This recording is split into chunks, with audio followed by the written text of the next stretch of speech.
Hey Maker. In this video, I'm going to show you how I set up the light for this skincare shelfie using natural light. If this is your first time joining me, hey, I'm Christina Nicole, product photography coach for makers. This video is part of a 5-video series from start to finish. So if you have any interest in checking out the other videos to watch my entire process for shooting this product, make sure you head to the description and grab the link in there to view the playlist.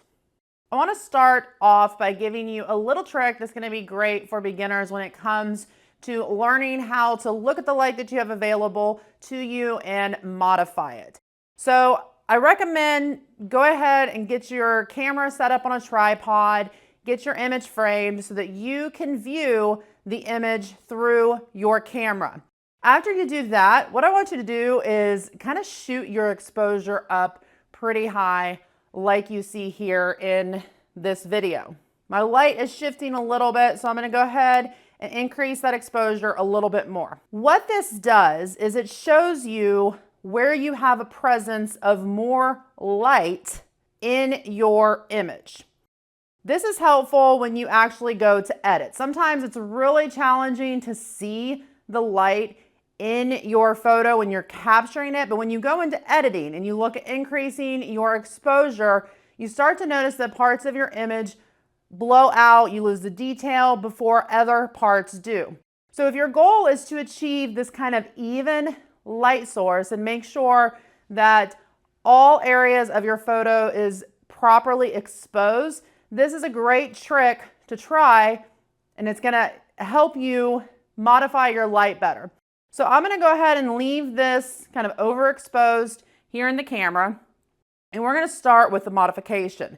So right now, I notice that the towel, we cannot even see the waffle effect in the towel on the top. It's really blown out. We've got a kind of a blowout on the left side of the actual face oil. The front of the face oil, the actual label, is actually still a little underexposed. So if we were to properly expose that label, now we're really starting to see some blowout. So we want to go ahead and even out this light source. However, I want to keep some of the shadows that I'm getting from the jar here. I want it to emulate natural light kind of streaming into a window, that bright, airy look for a bathroom. So the first thing we're going to do is I'm going to add a layer of diffusion to the window. And now my sun is shifting even more. Some nice bright sun. Kind of got a partly cloudy day. So I'm going to go ahead and take this, and I'm actually going to put it on the side of my replica studio here. There are a lot of different things you can use for a diffuser. I also have this corrugated plastic poster board from Michaels. It costs a couple dollars. You can use a 5-in-1 reflector like this. There's a lot of different things that you can use. So pay attention. I'm going to insert this again. So this is the light without the diffuser. And I want you to watch the shift in camera when I add this in. Okay, so you're going to see the light get a little, the intensity soften a little bit. What we're trying to do at this point is kind of soften that blown out detail. So I still feel like, especially because our sun's kind of bright right now, I still feel like we need an additional layer of diffusion.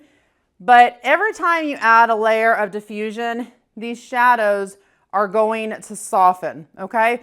So I'm going to use this, but I want to use it in a way where it kind of blocks the towel, but it doesn't block, so the light hitting the towel, but not the light hitting this back here. Actually, I'm going to put it, so I'm kind of watching to make sure we're not softening that shadow that's coming off that jar.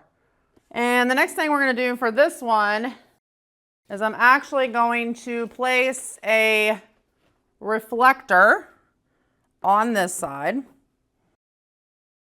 And it's really not doing anything as far as reflecting. It's reflecting a little bit of light back on, but the main reason I'm using this, I'm actually kind of using it like a flag so that I can block the elements this way that are hitting the top of that jar. It's going to kind of even out the reflections that are hitting that jar a little bit.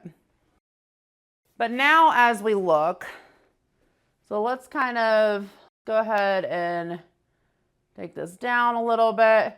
So now we're seeing some softening. We're not seeing that high blowout on the towel. And our edge of the jar is a little bit better as well. I think I moved my table a little bit. There we go. But the front of the jar has a little bit of darkness on it, and we want to kind of even that out a little bit as well. So I'm going to take this trifold, just a cheap trifold plastic board. You can replace this component right here with a white foam board as well. You do not have to have expensive equipment, guys. So what I'm going to do is I'm going to utilize this flap. So I'm just going to put this in here. And then we're going to utilize this flap. And we're going to essentially angle it so that the light coming in the window is hitting this and it's bouncing back onto the front of the product. Okay? Let's watch that shift again. Just watch the front of the label as I insert this. And you're going to see it lighten a bit. Okay, so now if I go and I increase my exposure quite a bit, see how much more even it is? We still have a little bit of a higher presence on the left side of the bottle, but it's not as distinct as before. And we're not seeing that huge washout on the towel either. So now our light is a lot more even. It's going to allow a lot more flexibility when we go in to edit. If you really struggle to light your products with natural light or with artificial light, make sure you check out my live 5-day challenge light. Inside of Light, I teach you how to evaluate, diagnose, and cure your light symptoms so that you can get the desired look that you want and learn how to create consistent lighting results in all of your photos. I'll drop a link for that in the description below. See you next time.